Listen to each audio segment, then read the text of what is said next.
नमस्कार, सप्ततारा न्यूजमध्ये आपले स्वागत आहे। न्यूज बुलेटिनमध्ये जाणून घेऊया आजच्या ठळक घडामोडी। जलसंधारणाची जास्तीत जास्त कामे करून पाणी टंचाई हा शब्द कोरेगाव मतदारसंघातून कायमस्वरूपी हद्दपार करणार आमदार महेश शिंदे। कोरेगाव येथे टंचाई आढावा बैठक।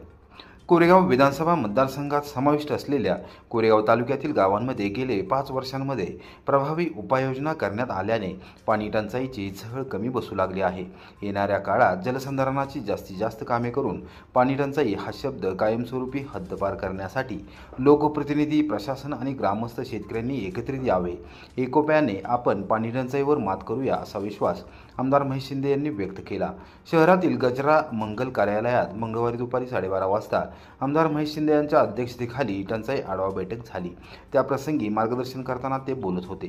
जिल्हा बँकेचे संचालक सुनील खत्री, जिल्हा परिषदेचे माजी सदस्य व मॉडर्न एज्युकेशन सोसायटीचे अध्यक्ष किशोर बाचल, जिल्हा नियोजन समितीचे सदस्य राहुल प्रकाश बर्गे, भाजपचे माजी तालुकाध्यक्ष संतोष आबा जाधव, विद्यमान तालुकाध्यक्ष निलेश यादव, शिवसेना तालुका प्रमुख संजय काटकर, कोरेगाव विकास आघाडीचे अध्यक्ष तथा प्रथम नगराध्यक्ष प्रशांत उर्फ Rajbhau Barge, people's republican party of इंडियाचे पश्चिम महाराष्ट्र उपाध्यक्ष रमेश उबाळे, राष्ट्रवादी काँग्रेस पक्षाचे कोरेगाव विधानसभा मतदारसंघाचे अध्यक्ष श्रीमंतदादा झांझुर्णे, कोरेगाव तालुका संजय गांधी निराधार व स्वावलंबन योजना समितीचे अध्यक्ष विजयराव घोरपडे, बिचुकलेचे सरपंच प्रशांत पवार, प्रांताधिकारी अभिजित नाईक, तहसीलदार डॉक्टर संगमेश खुडे, पंचायत समितीच्या प्रशासक तथा गट विकास अधिकारी सुप्रिया चव्हाण यांच्यासह प्रशासकीय खाते प्रमुख यावेळी उपस्थित होते।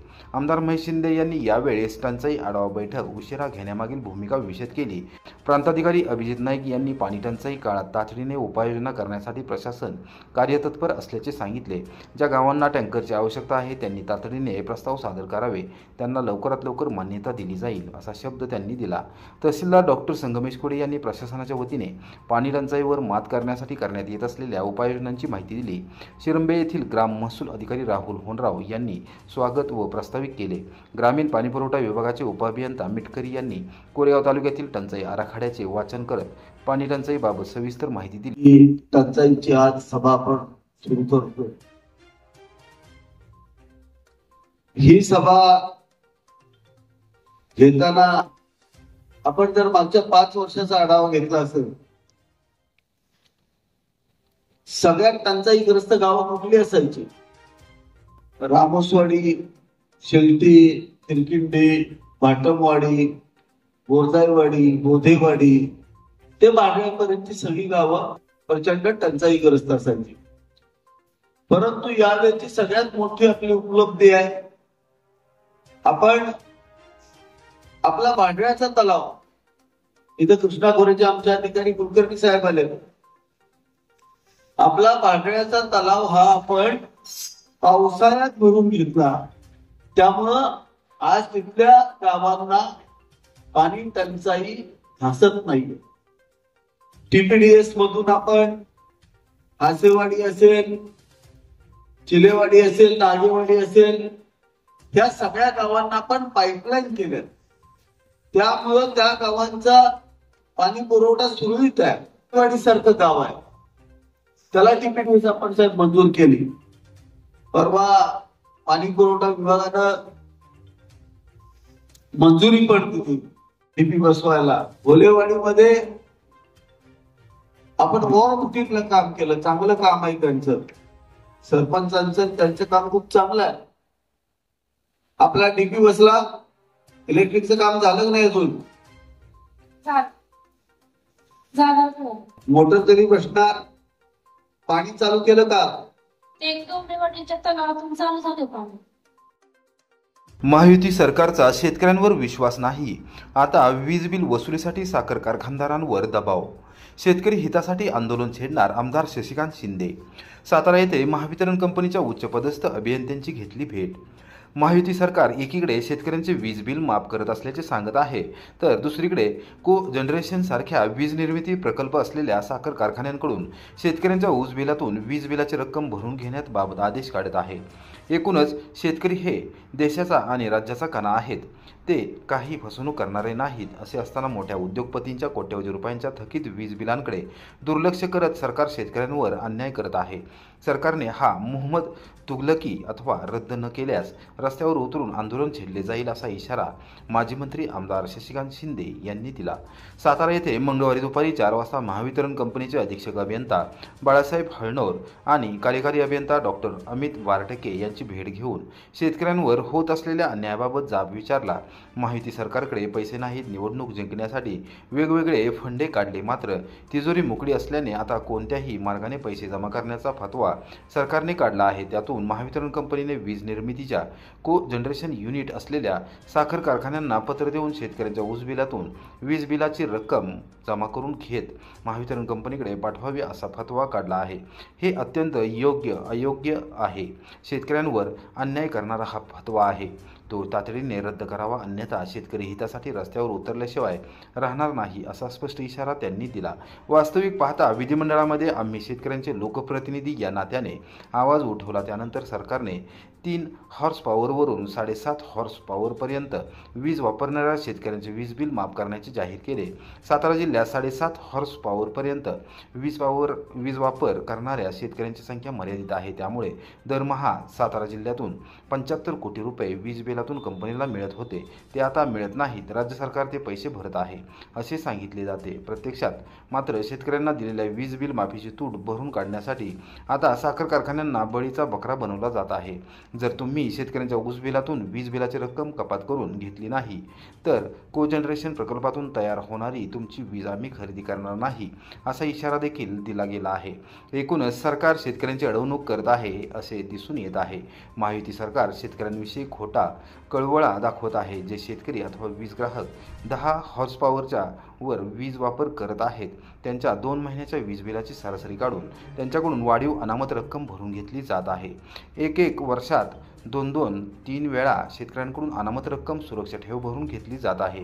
हा शेतकऱ्यांवर अन्याय आहे। ज्या शेतकऱ्यांच्या जीवावर राज्य चालते त्यांना देशधुडीला लावण्याचा हा प्रकार आहे। बडे उद्योजक आणि उद्योगपती कोट्यवधी रुपयांची वीज बिलाची रक्कम भरत नाहीत, तिकडे सरकार कानाडोळा करत आहे। जे शेतकरी प्रामाणिक आहेत, ज्यांचे मातीशी नाते आहे, त्यांच्यावर मात्र सरकारला विश्वास नाही। ह्या सरकारी फतव्यातून दिसून येते। महावितरण कंपनीचे अभियंते देखील सरकारच्या आदेशांचे पालन करून शेतकऱ्यांवर अन्याय करत आहेत। शेतकऱ्यांकडून जबरदस्तीने जमा करून घेतली जात असलेली सुरक्षा रक्कम, अनामत रक्कम भरून घेणे बंद करावे।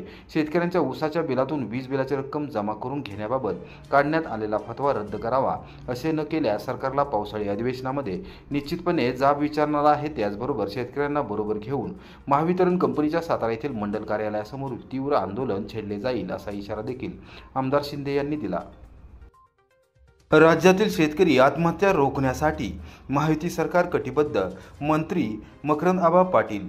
मुंबईत महत्त्वपूर्ण आढावा बैठक। राज्यातील शेतकरी आत्महत्या रोखण्यासाठी महायुती सरकार कटिबद्ध आहे। शेतकरी हिताचे निर्णय सरकारच्या वतीने घेतले जात आहेत। मदत व पुनर्वसन विभागाने तातडीने शेतकरी आत्महत्या प्रकरणाची मदत वारसांना द्यावी, त्यांना कोणत्याही प्रकारचा त्रास होणार नाही याची दक्षता घ्यावी, असे स्पष्ट निर्देश मदत व पुनर्वसन मंत्री मकरंद पाटील यांनी दिले। मुंबईत मंत्रालयातील बैठक सभागृहात मंगळवारी दुपारी 4 वाजता शेतकरी आत्महत्या मदत प्रकरणांची आढावा बैठक मंत्री पाटील यांच्या अध्यक्षतेखाली झाली। त्यामध्ये संपूर्ण राज्यातील आढावा घेण्यात आला। बैठकीत सहसचिव कैलास गायकवाड, अवर सचिव सुनील सामंत यावेळी उपस्थित होते। नाशिक, छत्रपती संभाजीनगर, नागपूर येथील विभागीय आयुक्त दूरदृश्य प्रणालीद्वारे बैठकीत सहभागी झाले होते। शेतकरी आत्महत्या प्रकरणातील मदत वेळी संबंधित मृत शेतकऱ्याच्या वारसाला मिळाली पाहिजे। चौकशी प्रलंबित प्रकरणे प्राधान्याने 1 महिन्यात मार्गी लावण्याच्या सूचना मंत्री पाटील यांनी दिल्या। यावेळी महसूल विभागनिहाय आढावा घेण्यात आला। अखेर दहिवडीचे नगराध्यक्ष सागर पोळ यांची खुर्ची गेली। दहिवडी नगरपंचायतीमधील विशेष सभेत अविश्वास ठराव मंजूर। दहिवडी नगरपंचायतीच्या 14 नगरसेवकांनी नगराध्यक्ष सागर पोळ यांच्या विरोधात दाखल केलेल्या ठरावावर निर्णय घेण्यासाठी विशेष सभा मंगळवार दिनांक 29 एप्रिल रोजी दुपारी 12 वाजता नगरपंचायत सभागृहात झाली। प्रांताधिकारी उज्ज्वला गाडेकर यांच्या अध्यक्षतेखाली ही विशेष सभा झाली। त्यात नगराध्यक्ष सागर पोळ यांच्या विरोधातील ठराव 14 विरुद्ध 0 मतांनी मंजूर करण्यात आला।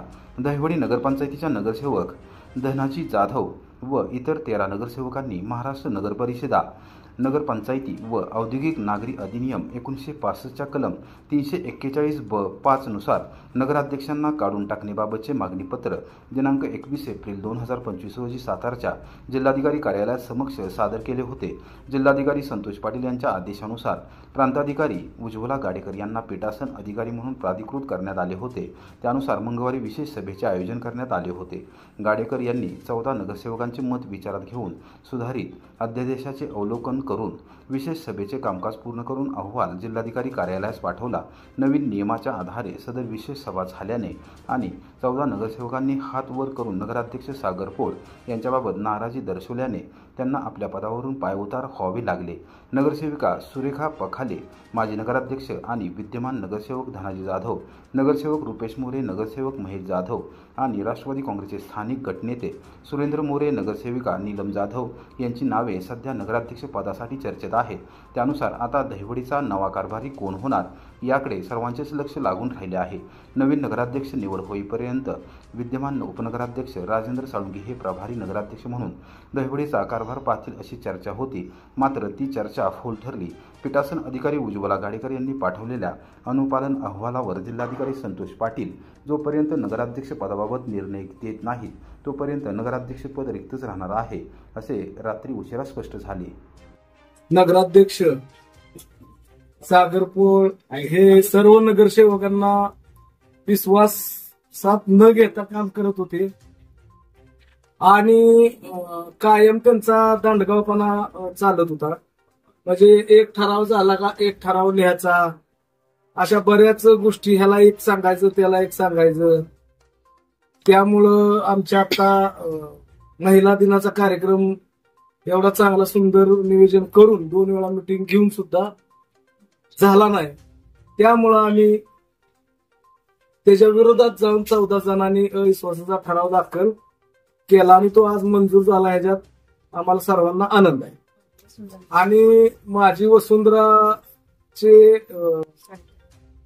4.5 कोटी आमच्या काही नगरसेवकामुळेच आले, त्यांनी खर्च केला त्याच्यामुळेच ते पैसे आले, पण श्रेय घ्यायला गडी काय कमी पडला नाही। आणि सारखा कट कुठनं आणायचा हा प्रश्न आम्हाला सुद्धा पडायला लागला। एकतर काम होईना आणि कट कुठनं द्यायचा, त्याच्यामुळं त्याची फळं त्यांना मिळाली। आणि आता मला वाटतं सगळं गाव आनंदात उत्सवात आता पेढ सुद्धा वाटील असं मला वाटतं। आता काय होणार माहित नाही आता गावात गेल्यानंतर, पण जे की काय झालंय ते गावासाठी विकासासाठी गावाच्या विकासासाठी चांगलं झालेलं, अतिशय चांगलं झालेलं आहे। आणि हा सर्व नगरसेवकांनी 14 नगरसेवकांनी मिळून सर्व पक्षीय मिळून हा निर्णय घेतला आणि या निर्णयाला यश आलं गाव स्वरूपी। यात मला तर खूप खूप आनंद वाटतोय। या पद्धतीने ही सगळी प्रक्रिया समाप्त झाली। नगराध्यक्ष पदाचं त्यांचं पद गेलं आणि अख्खं गाव आणि अख्खी बॉडी जलसात आहे आता।